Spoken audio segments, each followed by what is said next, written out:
Eu gostaria de agradecer a todos aqui na presença do nosso programa Investigações sobre o Viver, da TV Suprem, e também pelo espaço aqui oferecido pela Sociedade Teosófica, que ontem até estava de aniversário,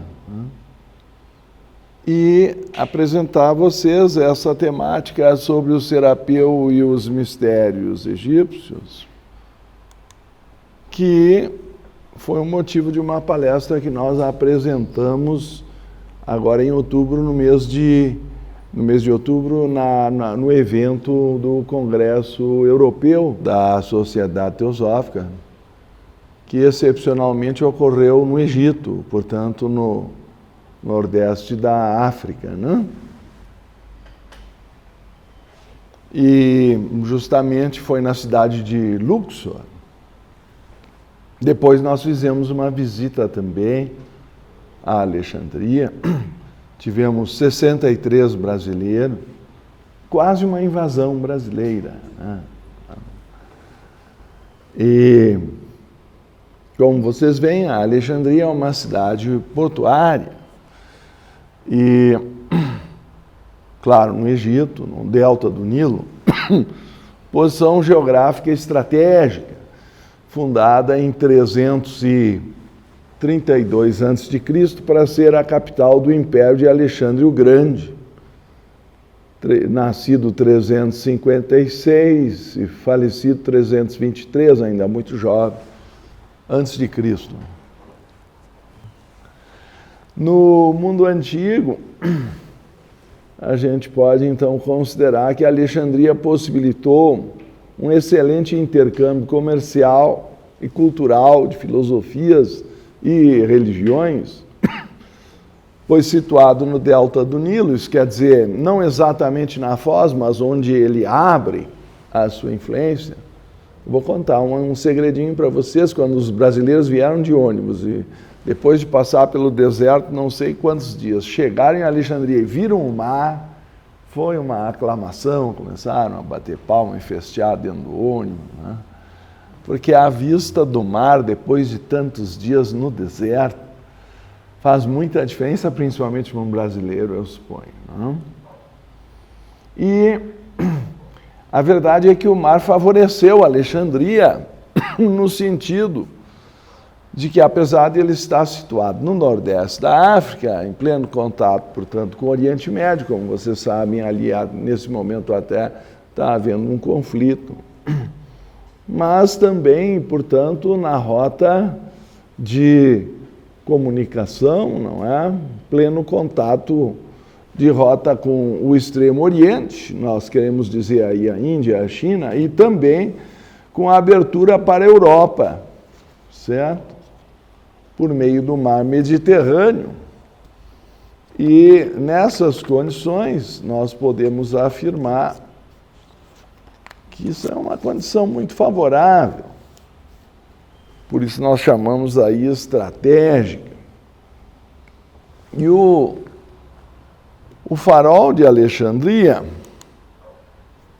foi um farol construído na época do Reino Ptolomaico, portanto, período helenístico de Alexandria, entre 280 e 247 a.C., e tinha a altura entre 120 e 137 metros, o que na época foi uma das 7 maravilhas do mundo antigo e durante muitos séculos uma das estruturas mais altas do mundo. Fomos lá ver, mas foi uma decepção, porque só sobrou uma pedra do alicerce e ainda construíram em torno e em cima dela uma fortaleza do Império Otomano, então descaracterizou completamente. Há essa sensação de ambiguidade quando se visita o Egito, que por um lado mostra o esplendor de uma civilização antiga e por outro lado a situação atual dói um pouco no coração, porque, enfim, as condições de desenvolvimento atuais não são as ideais, então é uma sensação de ambiguidade do que foi, do que poderia ter sido, do que é, sei lá, eu deixo para vocês descobrirem. mesmo as origens históricas da ciência moderna, do Ocidente, pelo menos, são encontradas nas escolas de mistérios relacionadas com Alexandria. Então, no Antigo Egito, era o maior centro cultural do Ocidente, uma vez que ali se encontrava a famosa biblioteca e o seu Serapeu ligado aos mistérios, portanto, de Serapis. Daí derivava o nome dessa divindade, período helenístico, que cultua também o boi Apis antigo do Egito. Mas eu suponho que vocês compreendam que depois da invasão macedônia ou de Alexandre o Grande, o Alexandre deu, se eu posso assim chamar, uma sobrevida ao antigo Império Egípcio, fazendo uma certa interação e assimilação, um sincretismo, também com algumas divindades gregas, mas manteve com isso viva em alguma extensão a tradição dos mistérios, que é um dos nossos interesses hoje. E a própria biblioteca está, assim, relacionada a um centro de atividades que era de caráter mais ritualístico e iniciático, chamado o Serapeu, onde se cultuava Serapis, né? É isso que estamos comentando. Não sei se vocês leram aquele livro que se tornou famoso do Carl Sagan, o Cosmos, mas vamos fazer uma citação. O cientista Carl Sagan, em seu famoso livro Cosmos, apresenta um breve histórico das origens da ciência, chegando a afirmar que foi em Alexandria, 600 anos após o ano 300 a.C., ou seja, basicamente da origem da biblioteca, que os seres humanos, em um aspecto importante, iniciaram a aventura intelectual que nos conduziu às fronteiras do espaço. E o maior prodígio de Alexandria era a biblioteca e seu museu, literalmente, instituição devotada às especialidades das 9 musas, ou da inspiração, aí desta biblioteca legendária. Tudo o que resta hoje é um subterrâneo úmido e aquecido do anexo chamado Serapeu. De fato, eu ingressei lá. A condição não é muito atrativa, se bem que tem feito tanto calor aqui em Brasília que eu já estou até com saudades do deserto do Saara. Mas é quente para danar, não é? E, além do mais, também muito seco. A gente sente uma sede, bebe, que nem camelo, parece que não faz diferença nenhuma. A princípio era um templo e posteriormente foi reconsagrado ao saber.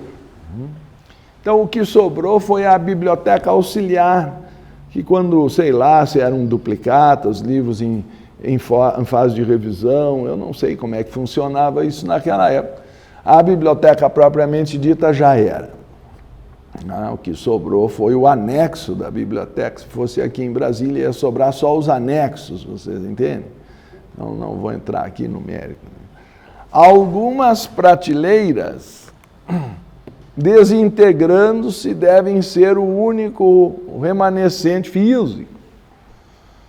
Mas, na verdade, são escavadas na rocha calcária, então não é uma coisa que vai despencar no dia seguinte, né? Devem ser o seu único remanescente físico, embora esse local tenha sido uma vez o cérebro e a glória da maior cidade do planeta, a primeira instituição de pesquisa verdadeira na história do mundo. Então, o Sagan está decantando a Alexandria da melhor forma possível. Os sábios da biblioteca, de alguma maneira,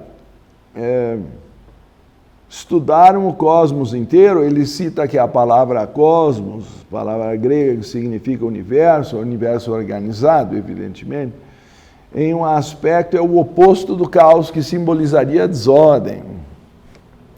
Implica em uma interconexão profunda com todas as coisas e transmite respeito pelo modo intrincado e engenhoso que o universo se organiza.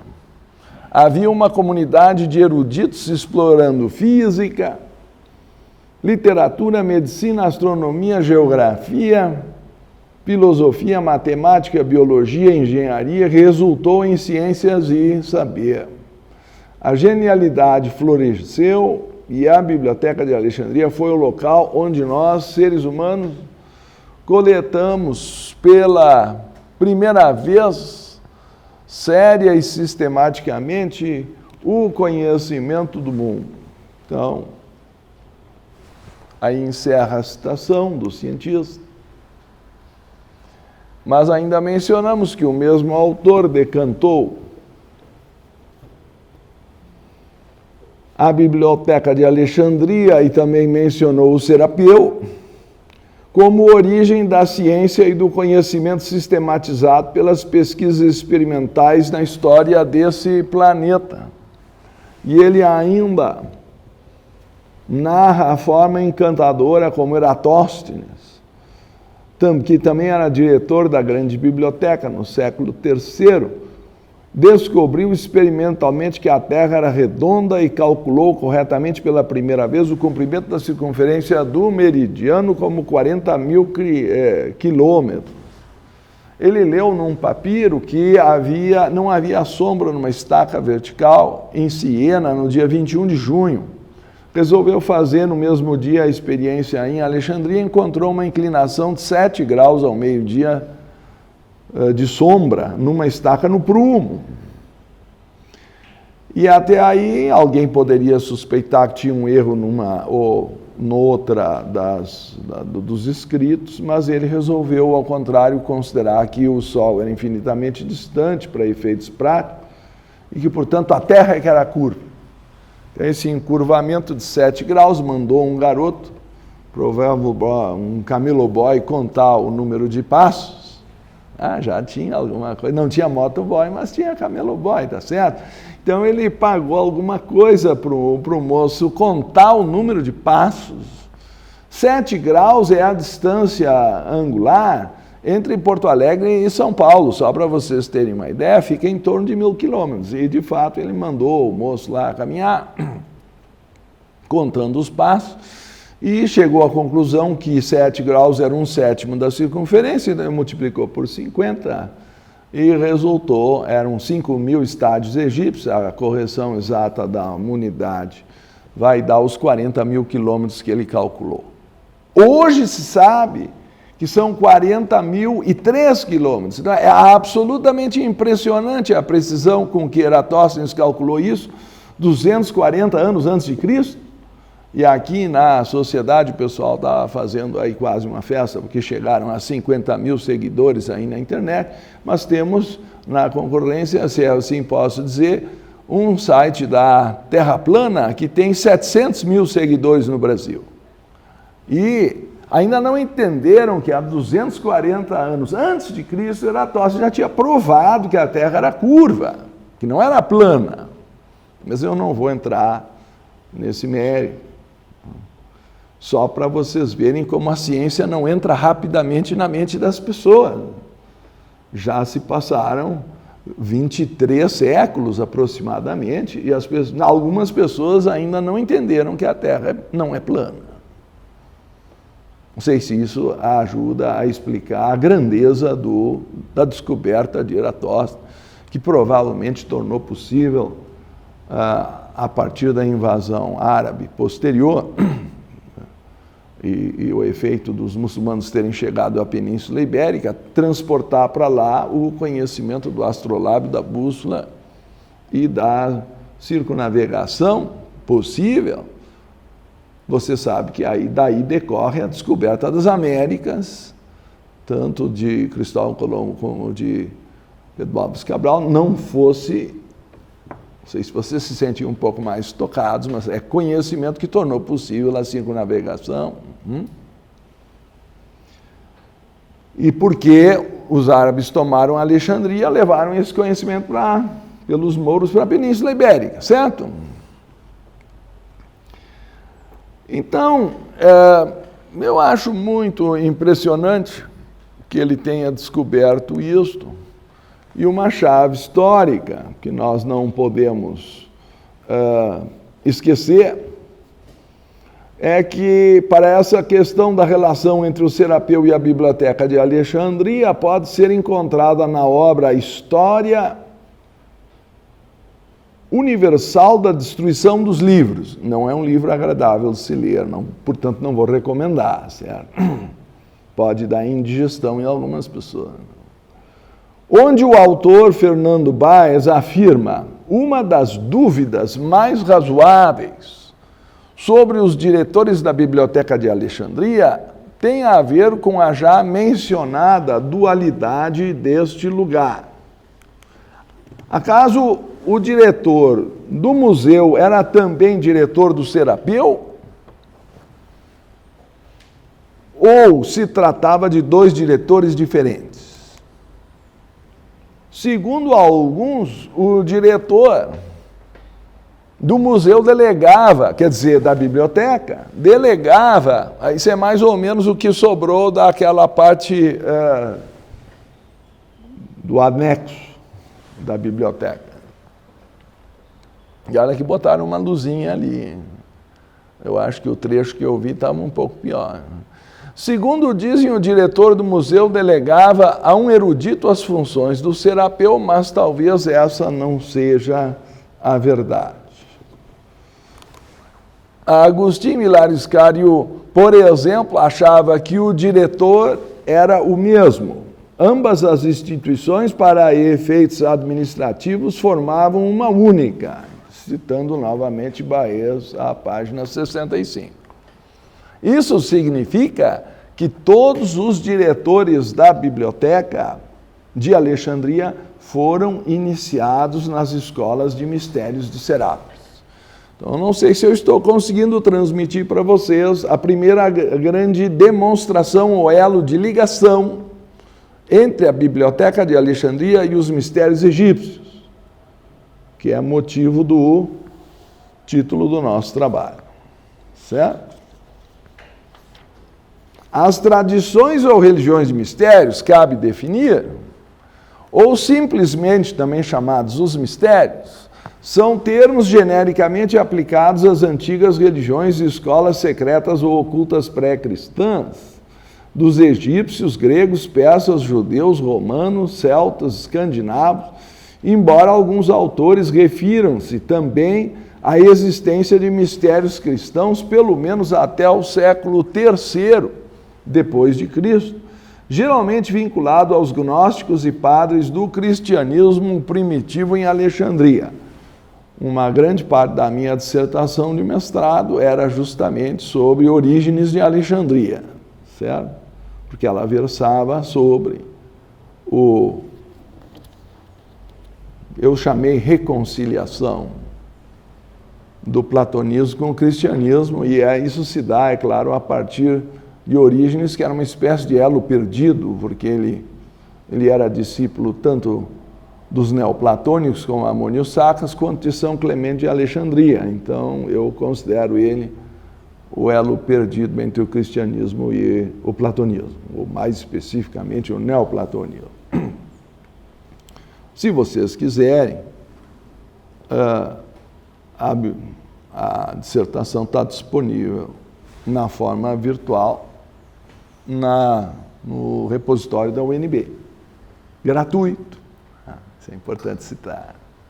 É só baixar. Os mistérios foram definidos da seguinte forma por Blavatsky. Então, isso interessa agora particularmente aos teósofos, né? Isso vem de um livro chamado Glossário Teosófico. Eram cerimônias geralmente se mantinham ocultas aos profanos e às pessoas não iniciadas, e durante as quais se ensinavam, por meio de representações dramáticas e outros métodos, a origem das coisas, a natureza do espírito humano, as relações deste com o corpo e o método de sua purificação e reposição a uma vida superior. A ciência física, a medicina, as leis da música, a adivinhação, incluindo a astrologia, eram todas ensinadas da mesma maneira. Os mistérios eram religiões ou tradições de ritos iniciáticos, usualmente organizados num sistema hierárquico com distintos graus de iniciação, os quais só poderiam galgar aqueles candidatos que preenchessem requisitos mínimos, entre os quais se encontra invariavelmente o juramento de sigilo ou segredo perpétuo. A própria palavra mistério é proveniente do grego mysterion, que por sua vez deriva do verbo min, que significa fechar ou estar fechado, ou também a mesma ideia, a palavra mion, fechar os lábios, certo? Isso também se encontra no nosso livro Tradição Sabedoria, que foi mencionado. E essa será, e sempre foi, a grande dificuldade de um estudo dessa temática, porque sendo o sigilo perpétuo um dos pontos capitais da ética dos mistérios, as informações que chegaram à nossa época são poucas. E eis porque, apesar de sua importância, esse tema permanece velado em um certo mistério. E apesar disso, sabe-se que Moisés, vide Atos 7, 22, ali é dito que Moisés era conhecedor de toda a ciência dos egípcios e poderoso em suas palavras e obras. Obviamente, ele foi adotado pela filha do faraó e educado para ser, eventualmente, um faraó ou um sacerdote do Egito, que era uma teocracia. Então, obviamente, ele foi iniciado nos mistérios egípcios, como também Pitágoras e Platão, e aí citamos uma passagem do Fedro no parágrafo 250. Foram todos iniciados nos mistérios egípcios. Ora, isso deveria ser razão suficiente para nos surpreender, porque são as origens da religião e da filosofia e da ciência no Ocidente. Sem tirar nem pôr. Moisés, Pitágoras e Platão, pai da filosofia, início da ciência. Contribuindo, por sua vez,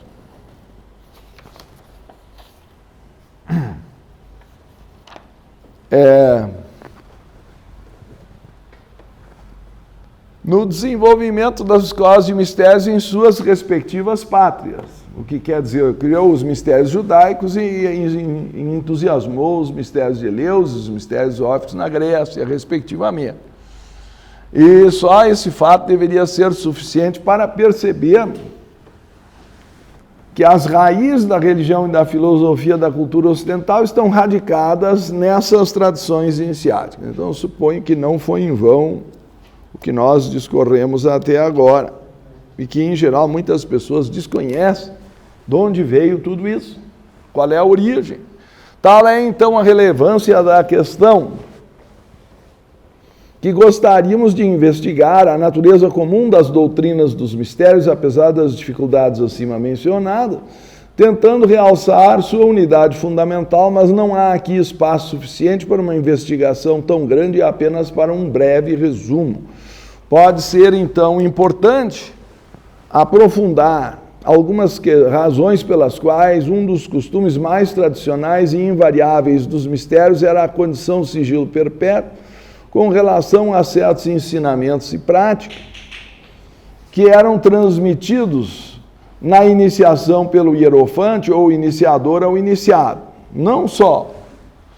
Então, era exigida a absoluta observância desse sigilo perpétuo, como também havia graves penalidades que eram aplicadas aos que quebrassem o juramento, particularmente depois do edito do imperador Teodósio, que decretou a repressão aos mistérios das religiões pagãs em 399 d.C.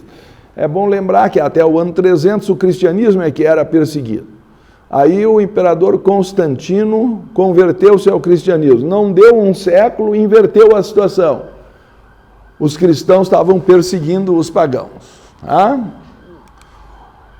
Citando o Códex Teodosianus, que portanto são os éditos do imperador Teodósio, Leadbeater comenta, pelo ano 423, lembrando que passe a última hierofante da Biblioteca de Alexandria foi assassinado ao redor de 415, não sei se vocês assistiram o filme Alexandria com a Raquel Weisz, em inglês Ágora. Devo recomendar o filme, embora recomendo também que não assistam depois das refeições, porque o fim é trágico.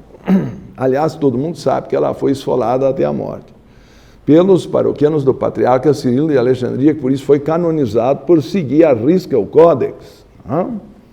Virou santo.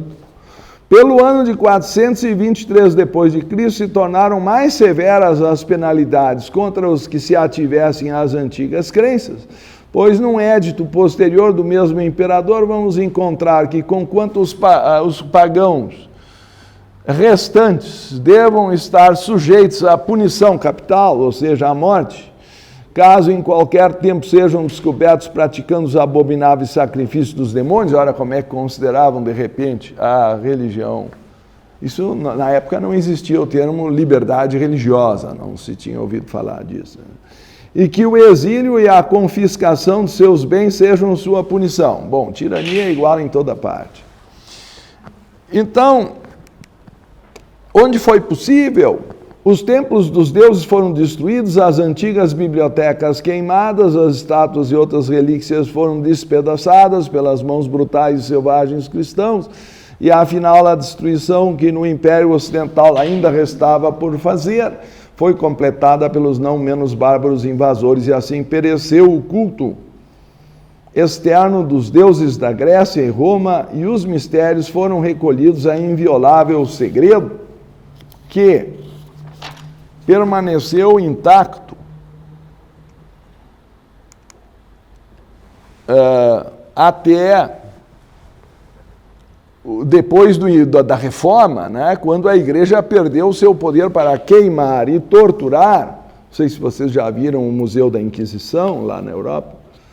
Todos os que pretendessem, no mínimo, discordar de suas doutrinas. Citação de Leadbeater na Pequena História da Maçonaria, se alguém tiver interesse. Página 152 da edição portuguesa, brasileira. Leadbeater sustenta que a maçonaria derivou dos mistérios egípcios e romanos, pelos colegiados romanos, depois pelos templários e depois as guildes medievais e por último, a forma atual da maçonaria. Embora tenha adotado formas equivalentes dos mistérios judaicos para sobreviver ao período crítico da perseguição cristã, um fato, pelo menos, é inegável, que durante esse período o juramento de sigilo perpétuo era absolutamente necessário para que a vida dos iniciados pudesse ser preservada. Acho que foi demonstrado porque pegavam um, torturavam para dar o nome dos outros, depois matava todo mundo. Além do voto de sigilo perpétuo, outras estruturas e doutrinas comuns, isso é um tema importante que eu desenvolvo aqui no meu outro livro sobre a astrologia, as causas e mistério. Era uma temática que foi motivo do meu trabalho de conclusão em História da Antiguidade Clássica. Aqui nós não vamos ter tempo de entrar em cada uma dessas doutrinas comuns. Entre as antigas religiões ou escolas de mistérios incluem a hierarquia das iniciações, a vida póstuma ou imortalidade da alma, a reencarnação, os mistérios internos ou ocultos e, não menos importante, o êxtase como meio de conhecimento. Também na minha tese eu desenvolvi mais esse último. Mas aí eu entrei também na tradição oriental do yoga. Estas estruturas comuns, está aí o livro, indicariam a unidade subjacente a essas, vamos chamar, diversas escolas de mistérios. E, por outro lado, algumas destas mesmas estruturas e doutrinas também estão presentes na teosofia ou no assim chamado pensamento teosófico. E a hierarquia das iniciações está ligada, por um lado, à lei de evolução da alma e, por outro, à perfectibilidade humana como expressões teosóficas geralmente consideradas. Suponho que vocês já conheçam esses temas, a lei de evolução, o karma, a reencarnação, etc. Outra estrutura que, no mínimo, nós devemos considerar comum É o êxtase como meio de conhecimento que está possivelmente ligado à hipótese da religião científica. Portanto, outra tradição invariavelmente universal nos mistérios é a hierarquia, do grego hieros significa sagrado, arquia tipo de governo, decorrente dos diferentes graus de iniciação, pois basta dizer que não existe um só sistema de mistérios que se restrinja a apenas um grau de iniciação. Em síntese, nós podemos citar os mistérios egípcios foram divididos em 3 graus principais: Ísis, Serapis e Osíris. Deveria ser desnecessário dizer que nenhum historiador profano teve acesso a tal rito, e muito menos a história conhece algo dos mistérios ocultos que eram hierarquicamente ainda superiores. Sobre esses mistérios internos ou ocultos, Leadbeater afirma: a própria existência desse futuro progresso não era certamente conhecida pelos iniciados nos mistérios maiores até que estivessem efetivamente preparados para receber os místicos apelos do seu interior. E, portanto, conhecendo a situação histórica da época, pode-se compreender prontamente a razão desse sigilo. Os imperadores romanos, por exemplo, sabiam da existência dos mistérios menores e maiores e insistiam em serem iniciados neles. E pela história, sabemos que muitos dos imperadores dificilmente reuniam condições que lhes permitissem desempenhar papel relevante numa corporação religiosa. Aí vocês veem a delicadeza da linguagem do irmão Leadbeater, quando ele está se referindo, por exemplo, a Nero e a Calígula. Mas teria sido muito difícil aos hierofantes recusarem a entrada a um imperador de Roma. Como certa vez se disse, não se pode arguir contra o senhor de 30 legiões. Vai brigar contra o exército e a polícia, sei lá, vai ficar meio difícil, né? Muitos dos imperadores teriam certamente matado quem se opusesse a algo que desejassem, e por isso não se tornava pública a existência dos verdadeiros mistérios e ninguém sabia deles enquanto não fosse julgado por aqueles que o podiam fazer digno de ali ser admitido. A instrução desses graus superiores é ainda franqueada aos dignos, o senhor Leadbeater está dando seu testemunho pessoal, e somente aos dignos, mas certas condições devem ser cumpridas, como expliquei em Os Mestres e a Senda. Quem quiser, eu recomendo a leitura. Os mistérios, aliás, estamos estudando todas as terças-feiras, como já falou o Roberto para você. Os mistérios tinham ainda uma linguagem simbólica, um simbolismo de linguagem comum, ligado a uma doutrina que, como sustenta Hodgson, estamos citando Geoffrey Hodgson, a linguagem sagrada dos iniciados das escolas de mistérios é formada de hierogramas e símbolos, sendo seu significado mais constante, como também o é a doutrina que essa linguagem revela em qualquer lugar. Quer dizer, não depende exatamente do país, eles eram interligados. Os mistérios ocultos eram, por sua própria natureza, velados por meio de símbolos e alegorias, tais como o fogo e a serpente. O simbolismo do poder transformador do fogo é proverbial e tal poder é conhecido até para a asepsia de instrumentos, enquanto o simbolismo da serpente está associado ao seu poder criativo e regenerador e à capacidade de regenerar sua própria pele, etc. O significado de tais mistérios, ou mesmo sua existência, usualmente não eram de conhecimento público. Os mistérios egípcios combinavam os símbolos do fogo e da serpente na figura mitológica da serpente Ket, que consumia com o seu fogo o inimigo de Osíris, citando Campbell, que agora é um dos que mais estuda a simbologia nas universidades, inclusive, a serpente saindo entre os olhos de diversas divindades, bem como dos faraós, sempre foi um símbolo de clarividência. Aí temos várias estações de Hodgson. Blavatsky identificava os hierofantes dos mistérios com o nível espiritual dos Mahatmas orientais, que constituem uma comunidade de iniciados ou hierarquia oculta com o ideal de realização ética e da proposta teosófica, e refere-se à religião, sabedoria ou teosofia, quando declara que a intenção central de sua obra, Isis sem véu, vejam que o título é visivelmente inspirado nos mistérios egípcios, ao afirmar, citando novamente Blavatsky, o que desejamos provar é que, subjacente a cada antiga religião popular, havia a mesma doutrina da sabedoria antiga, única e idêntica, professada e praticada pelos iniciados de todos os países, quer dizer, independente do lugar, os únicos que tinham consciência de sua existência e importância. Isso é o coração da teosofia demonstrado para vocês em Isis sem véu.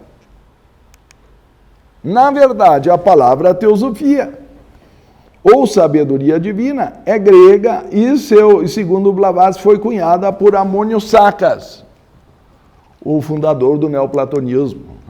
Ele viveu entre os séculos II e III e foi, junto com os seus discípulos, fundador do neoplatonismo em Alexandria, no Egito, no século III depois de Cristo. Entre os discípulos, destaca-se Plotino, 205 a 270 depois de Cristo, e encontra-se registro do uso da palavra, teosofia, por Porfírio, que por sua vez era discípulo, ou foi discípulo compilador dos escritos de Plotino, no renomado Dictionnaire grec-français de Arnaud Bailey, e nesse contexto a palavra aparece significando o conhecimento das coisas divinas.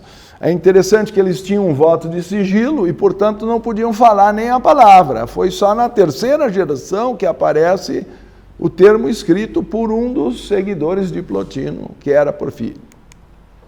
Essa referência é confirmada pelo Dicionário de Filosofia de Nicola Abaniano, e este termo, teosofia, já era usado pelos neoplatônicos para indicar o conhecimento das coisas divinas provenientes de inspiração direta por Deus, portanto, pelo êxtase. Não era só matéria de especulação filosófica. Arrebatamento, como chamam os cristãos, samadhi, como chamam os yogis, satori, como chamam os zen. Sobre essa sabedoria divina, oculta nos mistérios maiores, vinda da inspiração direta por Deus ou do êxtase relacionado ao eu superior, Hodgson comenta: em sua externa vestidura, os antigos mistérios eram espetáculos públicos e qualquer distinguido cidadão de Atenas podia adentrar a um iniciado dos mistérios externos ou menores. Ele está se referindo aí, claro, aos mistérios gregos, mas também vocês podem ver essas procissões no idílio do Lótus Branco, quando é entre o templo de Karnak e Luxor, como acabamos de visitar lá aquela chamada Avenida dos Carneiros, são várias esfinges enfileiradas, e também se fazia uma parte via Rio Nilo, que tinha um braço ali. Primeiramente, eles apenas recebiam e representavam o simbólico glifo ou hieróglifo, e à medida que passavam dos mistérios externos ou menores para os internos ou maiores, a alegoria dava lugar à realidade. E quando o hierofante iniciador tocava o candidato com o báculo ou bordão de poder, o tirso, as forças interiores da espinha simbolizadas pelo caduceu começavam a despertar, e o iniciado era assim liberto do corpo e ficava sob os cuidados dos sacerdotes. Isso, eu creio, acontecia, por exemplo, na Grande Pirâmide. Não era só para sepultar o faraó. Aliás, só tem 2 marcas do faraó Quéops, lá não tem a história dele nas paredes. É duvidoso que aquilo tenha sido feito só para guardar uma pessoa.